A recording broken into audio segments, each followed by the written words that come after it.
Bagaimana IDEA melihat proyeksi pertumbuhan ekonomi digital di Indonesia di tengah banyaknya perlambatan ekonomi global? Ya, terima kasih Mbak Vira. Jadi kami melihatnya memang memandang proyeksi pertumbuhan ini sebagai sinyal positif ya, sinyal positif bagi seluruh sektor ekonomi digital di Indonesia. Namun kami dan para anggota juga harus tetap berhati-hati dengan GMV yang diprediksi mencapai 90 miliar USD ini pada tahun 2024.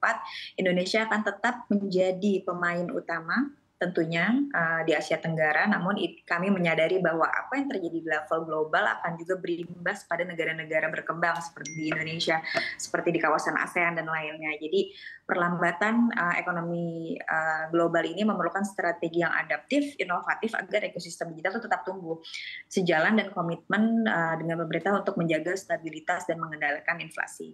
Jadi perlambatan ini memang memaksa bisnis ekonomi digital Indonesia terus berfokus pada sustainability. Perusahaan yang akhirnya dengan berfokus pada profitability, karena kan kita juga melihat ya inovasi baru yang mewarnai industri ekonomi digital ini secara singkat keterlambatannya tidak bisa dihindari tapi harus disikapi positif dan cepat. Nah, beberapa faktor yang mendukung optimisme ini memang yang pertama, populasi digital yang sangat besar.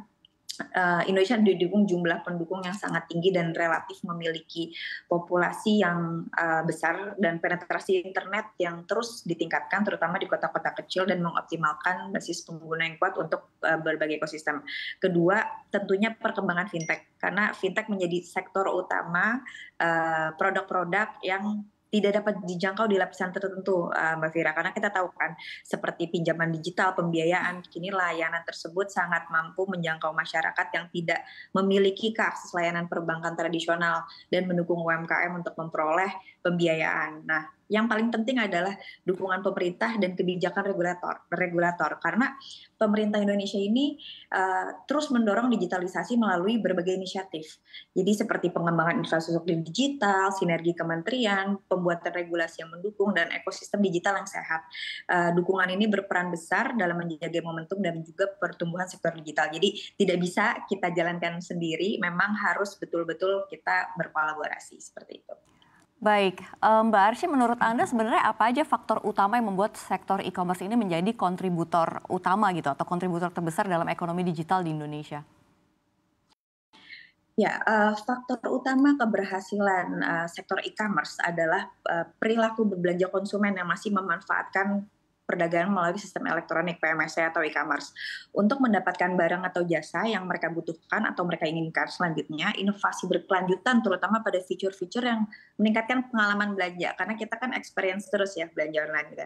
Selain itu, penetrasi yang tinggi dan ekspansi ke kota-kota kecil memberi akses yang lebih luas bagi masyarakat, ditambah dengan infrastruktur pembayaran digital yang semakin matang, membuat e-commerce ini tetap menjadi sektor yang dibilang dominan ya Mbak Vira, karena kita juga tahu faktor konsumtif di beberapa segmen masyarakat Indonesia yang masih memiliki minat tinggi pada belanja daring masih menjadi driver yang kuat. Gitu. Mengapa e-commerce menjadi kontributor terbesar? Hal ini dikarenakan kebiasaan, kenyamanan, dan juga kemudahan bagi kita itu untuk mengakses platform.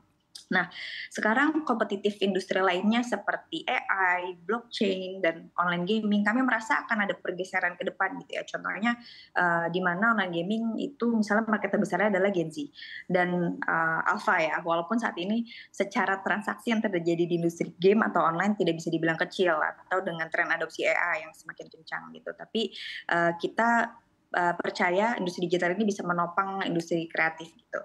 Tentunya juga peningkatan akses internet, smartphone, sampai daerah terpencil itu bisa ada akses, logistik juga gitu, bagaimana bisa mempercepat pengiriman barang bahkan ke daerah, ini mengurangi hambatan